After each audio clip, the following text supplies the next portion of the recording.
വലത് കൈ. എന്നിട്ട് പറ, എന്നെ ഒന്ന് പിടിച്ചുയർത്താൻ പറ.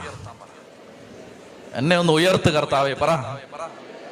ഈ കൈ നീട്ടി, കൈയാത്തിട്ട് ഈ കൈ നീട്ടി കൊടുത്താൽ, ഈ കൈ നീട്ടി കൊടുത്താൽ അവൻ പിടിച്ച് ഉയർത്തും.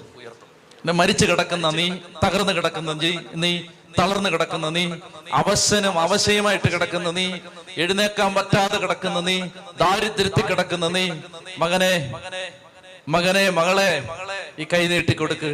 അവൻ ഇങ്ങനെ പിടിച്ച് എഴുന്നേൽപ്പിക്കും. എഴുന്നേൽപ്പിക്കാൻ യേശുവിന് മാത്രമേ പറ്റൂ. തളർത്താൻ മനുഷ്യർക്ക് പറ്റും, അല്ലേ? നമ്മുടെ ജീവൻ കളയാൻ, നമ്മുടെ മനസ്സ് മരവിപ്പിക്കാൻ മനുഷ്യന് പറ്റും. എഴുന്നേൽപ്പിക്കുന്നത് യേശുവാണ്.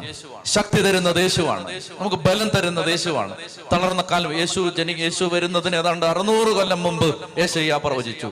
യെശയ്യാ 35 തളർന്ന കാൽമുട്ടുകളെ ബലപ്പെടുത്തുവനും ഭയപ്പെട്ടിരിക്കുന്നവരോട് പറയുവൻ, ഭയപ്പെടേണ്ട.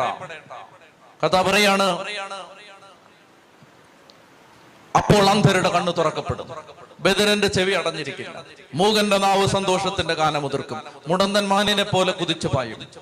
ദൈവത്തിന്റെ വചനം പറയുകയാണ്, കർത്താവ് വന്നു കഴിയുമ്പോൾ തളർന്ന മനസ്സുകൾക്ക് ബലം കിട്ടും. തളർന്ന മനസ്സുകൾക്ക് ബലം കിട്ടും, ശക്തി കിട്ടും. എനിക്ക് അനേകം പേരുടെ സാക്ഷ്യങ്ങൾ എൻ്റെ മനസ്സിലുണ്ട്. അനേകരുടെ